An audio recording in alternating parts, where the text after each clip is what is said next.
राम राम, जय हिंद। एक छोटी सी चीज़ हम बता रहे हैं तुम्हें, इसको दिल से ना लेना, मतलब कि थोड़ा सा समझने की बस कोशिश करना। उसके बाद हम मेन टॉपिक पे आएंगे। सरकारी नौकरी।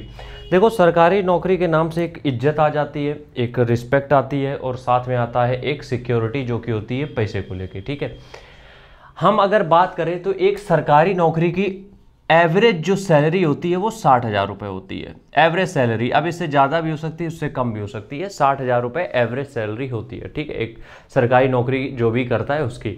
अब उसके बाद बाकी जो उसको मिलता है रिटायरमेंट पर, उसकी बात नहीं करेंगे, वो तो बाकी सेक्टर्स में भी होता है।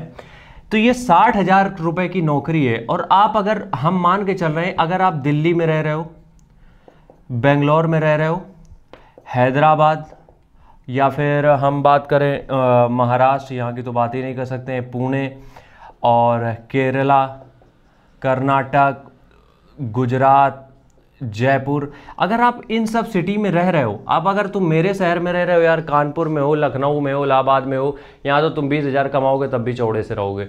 हम यहाँ पे बड़ी बात जो कर रहे हैं वो इन सिटीज़ की कर रहे हैं कि अगर इन सिटी में आप रह रहे हो और 60,000 रुपये की सैलरी है, क्या सर्वाइव कर पाओगे? बिल्कुल नहीं कर पाओगे, किसी कीमत पे सर्वाइव नहीं कर पाओगे। हम बता रहे हैं, सिर्फ इतना ही आएगा कि तुम खाओगे और रेंट दोगे, अपना कन्वेंस भरोगे, सब जो भी बिजली का बिल, पानी का बिल, हाउस टैक्स, यही सब देते रहोगे। हम यहाँ पे किसी को डिमोटिवेट नहीं कर रहे हैं कि सरकारी नौकरी ना करो, क्योंकि हम लोग के पास दूसरा कोई चारा नहीं है। और इस चीज़ को जब हम बोलते हैं तो समाज पर चढ़ बैठते हैं कि अपने पास दूसरा ऑप्शन नहीं है, इसलिए सरकारी नौकरी की तैयारी करनी पड़ रही है। अब हम आते हैं, खैर, कि सरकारी नौकरी के लिए किसको नहीं करनी चाहिए या फिर किसको करनी चाहिए, वो तो तुम्हारा मन है। 60,000 की सैलरी के ऊपर अगर तुम चीज़ें कुछ सोच सकते हो, बहुत सारी चीज़ें ऐसी हैं जो लोग कर रहे हैं और 1.5 2 लाख कमा रहे हैं, वरना हमने अभी कितने लोग नौकरी छोड़ चुके हैं यार। लेकिन चलो खैर, हम ये टॉपिक गलत दिशा में मुड़ गया है, हम जो बात करने वाले थे उस पर आते हैं। देखो, सरकारी नौकरी की अगर हम यहाँ पे बात करें तो मिनिमम तुम्हें 500 दिन तो लेके चलने पड़ेंगे, मिनिमम 500 दिन।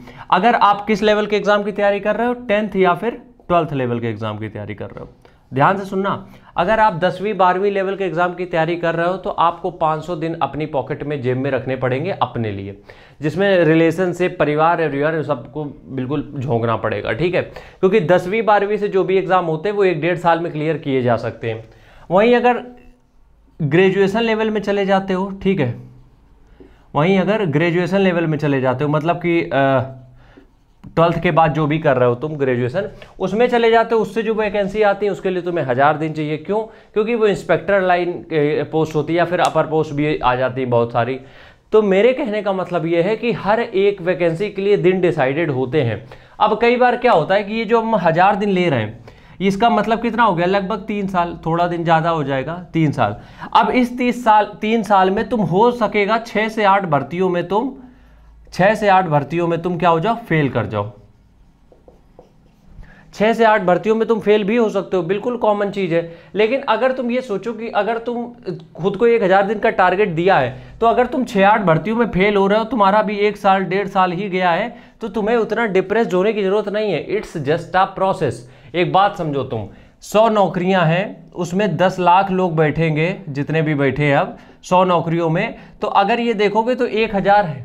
कितना है? 1000 है।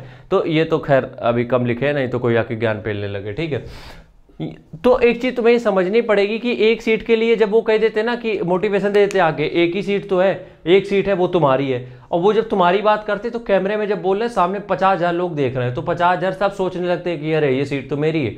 तो उसमें कंपटीशन कितना हो गया? एक में 50,000 का। तो इस चीज को थोड़ा सा दिमाग लगा के सोचा करो तुम लोग कि एक नौकरी में कंपटीशन बहुत है। वो जरूरी नहीं है कि तुम्हारे लिए ही वो नौकरी है, तुम्हारी जैसी सोच रखने वाले 50,000 लगे लाइन पे। तो अगर तुम 6-8 भर्तियों में कैंसिल या फिर फेल कर जाते हो 1 1.5 साल के अंदर, तो इसका मतलब सीधा साधा ये भी हो सकता है कि तुम वो जो 1.5 साल में भर्तियां नहीं कर ले पाए हो, तो तुम्हारी कहीं ना कहीं किस्मत ने धोखा दे दिया, या तुम्हारा कहीं एंड टाइम पे, जब तुम्हारा मतलब पीक टाइम था तैयारी का, उस समय पे तुम्हारे परिवार में कोई प्रॉब्लम हो गई। तो ये हो सकता है, ये एकदम नॉर्मल है, जनरल है। लेकिन जब तुम 3 साल के ऊपर चले जाते हो, 1000 दिन के ऊपर चले जाते हो, तब तुम थोड़ा सा कंसर्न लेने की जरूरत है इस चीज में। अगर तुम्हें तैयारी करते हुए 3 साल हो गए हैं, 3 साल डेडिकेटेड, अगर 3 साल तुम्हें तैयारी करते हुए डेडिकेटेड हो गए हैं, फिर तुम्हें सोचने की जरूरत है कि आखिरकार हम क्या कर रहे हैं। तब तुम्हें सोचने की जरूरत है कि क्या कुछ plan B action plan B action कुछ इस तरीके का हो सकता है क्या। लेकिन अगर तुम्हारे पास अभी सिर्फ 1000 दिन ही हुए हैं या फिर अभी 1 साल ही हुआ है, बहुत चिंता करने की जरूरत नहीं है, चीज़ें अभी भी मैनेज हो जाएंगी। राम राम, जय हिंद।